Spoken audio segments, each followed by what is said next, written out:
نحمده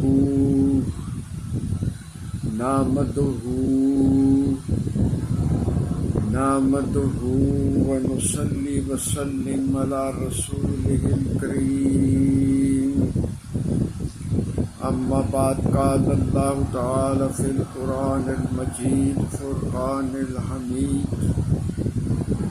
أعوذ بالله من الشيطان الرجيم بسم الله الرحمن الرحيم إن الله وملائكته يصلون على النبي يا أيها الذين آمنوا صلوا عليه وسلموا تسليما صدق الله العظيم ونحن على ذلك من الشاهدين والشاكرين.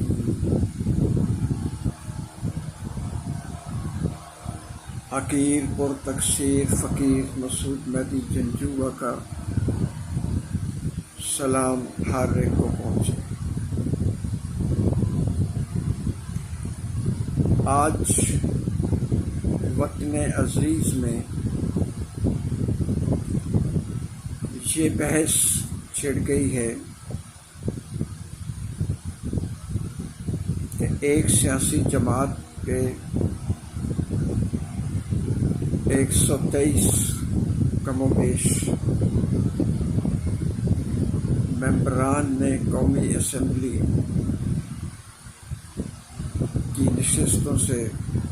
استعفیٰ دے دیا ہے اور جسے اس وقت کے ایکٹنگ اسپیکر نے منظور کر لیا. اب سوال اور بحث یہ ہے کہ جب اتنی بڑی تعداد میں ممبران نے استعفیٰ دے دیا ہے تو بائی الیکشنز کرانا جو ہے وہ کوئی صحیح بات نہیں ہے، اس لیے جنرل الیکشنز کرائے جائیں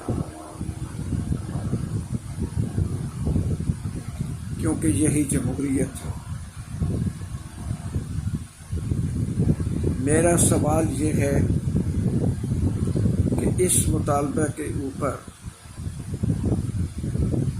آئین و قوانین کے مطابق دیکھا جائے.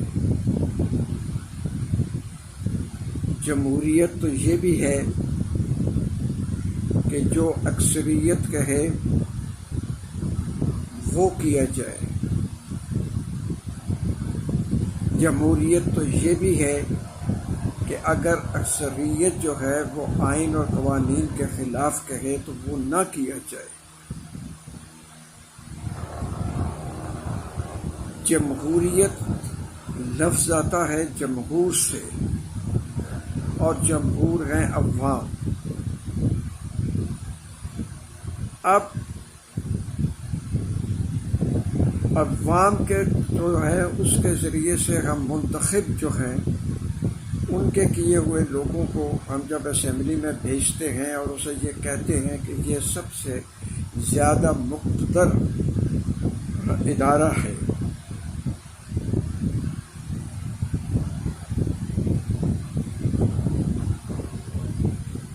یہ میں کون سی بحث لے بیٹھا یہ تو آپ سب کو پتہ ہے. صرف ان کے لیے کہ جو نوجوان ہیں یا جنہیں اس بات کے علم نہیں ہے، صرف وہ نعرہ بازوں کے اوپر جو ہے وہ آئے ہوئے ہیں، ان کے لیے یہ تھوڑی سی میں نے بیک گراؤنڈ جو ہے وہ دے دی، یعنی اس کا پس منظر جو ہے وہ بتا دیا. اب آگے چلتے ہیں کہ آئین یہ بات کہہ رہا ہے. ذرا میں پھر دوہرا رہا ہوں کہ آئین یہ بات کہہ رہا ہے. غور کیجئے گا کہ آئین یہ بات کہہ رہا ہے کہ 2017 میں جب آپ نے نئی مردم شماری کرائی تو آئین کے مطابق اس وقت صوبائی اور قومی جو اسمبلی کی نشستیں ہیں ان کے اس کے لحاظ سے اثر نو ان کا حلقوں کا جو ہے وہ تعین کرنا تھا. اسے ہم جو ہے وہ حلقہ بندیاں یا ڈی لیمیٹیشن آف کانسٹیچوئنسیز کہتے ہیں. اس کے لیے ایک پورا طریقہ کار جو ہے وہ آئین میں بھی اور ایکٹ میں بھی اور قواعد میں بھی دیا گیا ہے۔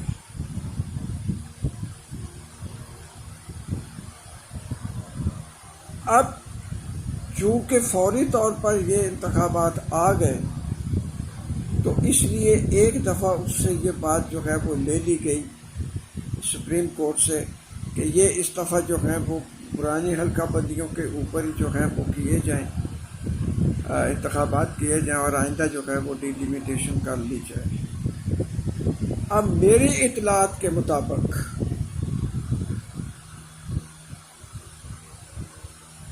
الیکشن کمیشن آف پاکستان نے کم و بیش 16 مرتبہ حکومت کو یہ لکھا کہ ڈیلیمیٹیشن آف کانسٹیچوئنسیز جو ہے وہ لازمی کرائی جائے، لیکن حکومت کی طرف سے کوئی جواب نہیں دیا گیا۔ اب بات یہ ہے کہ یہ حکومت کی طرف سے جواب، میں اس بات کو نہیں مانتا کہ یہ وزیر اعظم کا کام تھا کہ وہ اس کو دیے، بلکہ یہ سول انتظامیہ کا یہ کام تھا کہ جب الیکشن کمیشن آف پاکستان یہ کہہ رہا ہے کہ انہیں حلقہ بندیوں کرنے کی اجازت جو ہے وہ دی جائے تو سول انتظامیہ نے وہ اجازت دینی تھی، بلکہ ہر دفعہ یہ کہا گیا کہ ہم جناب اس وقت ڈیجیٹل کروانے کے لیے جو ہے یا فلاں جگہ جو ہے اس کا وہ نہیں آیا یا وہ کیا۔ مردم شماری کرانا جو ہے وہ الیکشن کمیشن آف پاکستان کا کام نہیں ہے، وہ سینسس کمیشن کا کام ہے۔ اب اگر اس میں کوئی غلطی آئی تھی یا کچھ آیا تھا تو اس وقت حکومت کو یہ چاہیے تھا کہ اس وقت یہ امینڈمنٹ کا کانسٹیٹیوشن کے اندر یہ امینڈمنٹ کر دیتے کہ جناب جب تک جو ہے وہ نئی حلقہ بندی مردم شماری جو ہے وہ نہیں آتی ہے اس وقت تک جو ہے وہ ڈیلیمیٹیشن نہ ہو اور اسی کے مطابق پرانی حلقہ بندیوں کے مطابق ہی ہے جو ہے وہ کام چلایا جائے۔ حکومت نے یہ کام بھی نہیں کیا، اور 2017 کی جو مردم شماری ہے اس کو یعنی سینسز ہے اس کو بھی جو ہے وہ ختم نہیں کیا۔ تو اب جناب وہ الیکشن کمیشن آف پاکستان کو جب عمران احمد خان صاحب نے ایک پوری مدت کے اندر، میں اس بحث میں نہیں جاتا کہ وہ صحیح تھی یا غلط تھی، الیکشن کمیشن آف پاکستان کو لکھا کہ جناب جو ہے کہ وہ جنرل الیکشنز کروائے جائیں، تو الیکشن کمیشن آف پاکستان نے لکھ کے واپس جواب دے دیا کہ جناب میں آئین کے مطابق یہ کام نہیں کروا سکتا۔ تو اس وقت ہر ایک نے شور مچانا شروع کر دیا جی کہ یہ کہہ جی الیکشن کمیشن کہہ سکتا ہے۔ الیکشن کمیشن کو ہاں آپ آئین کے اندر تبدیلی کریں اور الیکشن کمیشن آف پاکستان کو امپاور کر دیں کہ جناب یہ جو ہے ہم مطلب یہ کر سکتے ہیں۔ اب اسی بات کے اوپر آگے دیکھیے گا کہ جب یہ وہ جو 3 تاریخ والا جو 3 اپریل کا جو مسئلہ بنا تھا تو اس کے لیے اپنا فیصلہ سپریم کورٹ نے اپنا فیصلہ دینے سے پہلے جو ہے وہ الیکشن کمیشن آف پاکستان کو بلایا تھا۔ اس کے اوپر تو کوئی دھیان نہیں دے رہا ہے کہ اس کے بعد جو ہے وہ کورٹ نے سپریم کورٹ نے یہ بات جو جنرل الیکشنز تھے اس کو کرنے کے لیے جو ہے وہ کوئی چیز اس میں لکھی نہیں ہے، بتایا نہیں ہے۔ اب وہ تو ڈیٹیل جب آئے گی، فیصلہ جو اب آئے گا تو اس کے اوپر پتہ چلے گا۔ لیکن کیا جناب یہ ہے کہ وہ الیکشن کمیشن آف پاکستان کو محض خانہ پوری کے لیے بلایا گیا تھا؟ نہیں جناب، الیکشن کمیشن آف پاکستان کو سپریم کورٹ نے بلایا تھا کہ آپ جناب یہ جنرل الیکشن جو ہے وہ کروائیں، اور انہوں نے جب اس کے سامنے قانونی پوزیشن رکھی جناب یہ قانونی پوزیشن ہے، تو election commission supreme court of Pakistan نے جو ہے اسے متفقہ طور پر ان کی یہ بات مان لی کہ یہ آئین کی خلاف ورزی ہوگی اگر ہم جنرل الیکشنز میں جاتے ہیں، تو انہوں نے اس کے اوپر ٹچ نہیں کیا اور اس کو جواب دے دیا۔ اب جو اس وقت شور مچایا جا رہا ہے، اور اس وقت میں خاص طور پہ نام لوں گا بڑے ادب اور اہتمام سے کہ جناب فہمیدہ مرزا صاحبہ جو کہ اسپیکر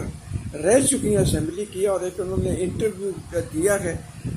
شاید حامد میر صاحب کو، میں نے ان کا وہ سنا، اور اس کے اوپر جناب انہوں نے یہ فرما دیا، مجھے تو یہ ان کا حیرت ہوتی ہے اس کے اوپر کہ وہ اسپیکر رہ چکی ہیں، اور پھر اس کے بعد انہیں یہ پتہ نہیں ہے کہ جناب ڈیلیمیٹیشن آف کانسٹیچوئنسیز جو ہے وہ سینسس کے مطابق کروانی جو ہے وہ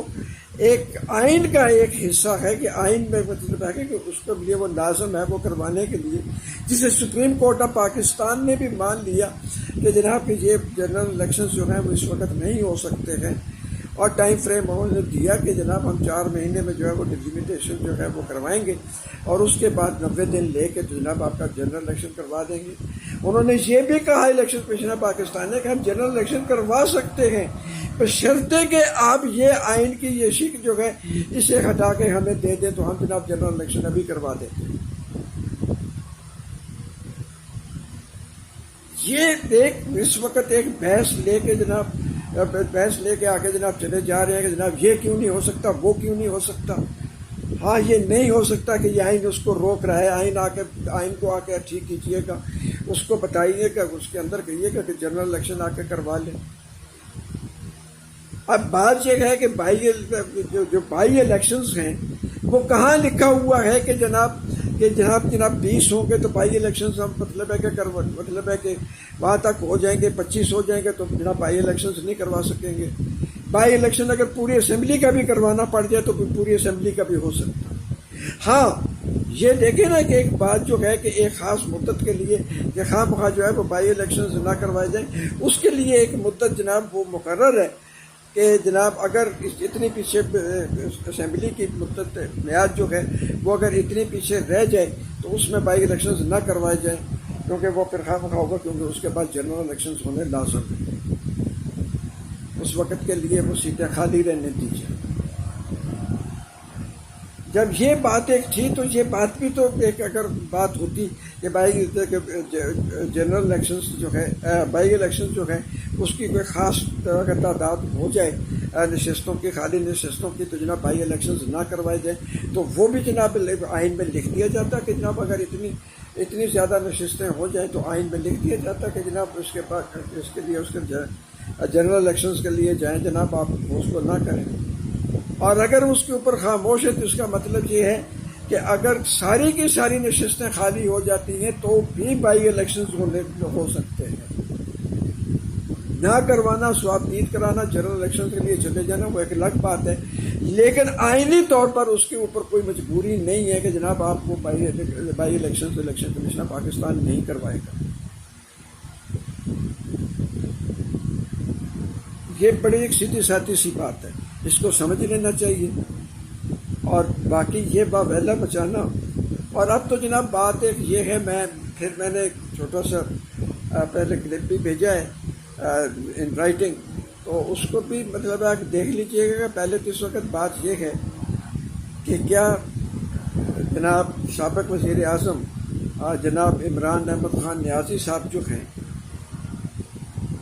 وہ جو اسپیکر صاحب نے 123 یا 126 جو بھی وہ فگر ہے وہ استعفے منظور کیے ہیں، کیا ان میں جناب ان کا بھی نام شامل ہے یا نہیں ہے؟ یہ ایک بہت بڑا سوال ہے۔ اگر ان کا نام اس کے اندر شامل ہے تو وہ جناب ایم این اے بھی نہیں رہے ہیں، اور وہ قانون کے مطابق اس وقت ایک عام شہری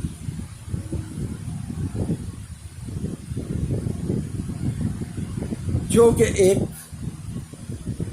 سیاسی پارٹی کے چیئرمین، اس کے علاوہ ان کی کوئی حیثیت نہیں رہی ہے، آئین اور قانون کے مطابق ان کی کوئی اور حیثیت نہیں۔ اور اگر انہوں نے استعفیٰ نہیں دیا تو جناب پھر ایک بہت بڑا سوال ہے کہ جناب پوری پارٹی سے، اسمبلی سے تو استعفے آپ نے لے لیے، اور خود جو سربراہ صاحب ہیں وہ جناب بدستور ایم این اے، کیا یہ سب سے زیادہ غیر جمہوری عمل نہیں ہوگا؟ یہ سوال میں آپ کو چھوڑ رہا ہوں۔ وآخر دعوانا الحمدللہ رب العالمین۔ الصلاۃ والسلام خیر الانبیاء والمرسلین وصلی اللہ تعالی علی خیر خلقہ محمد وعلی آلہ وصحبہ اجمعین یا ارحم الراحمین آمین یا رب العالمین۔ والسلام علیکم ورحمۃ اللہ وبرکاتہ۔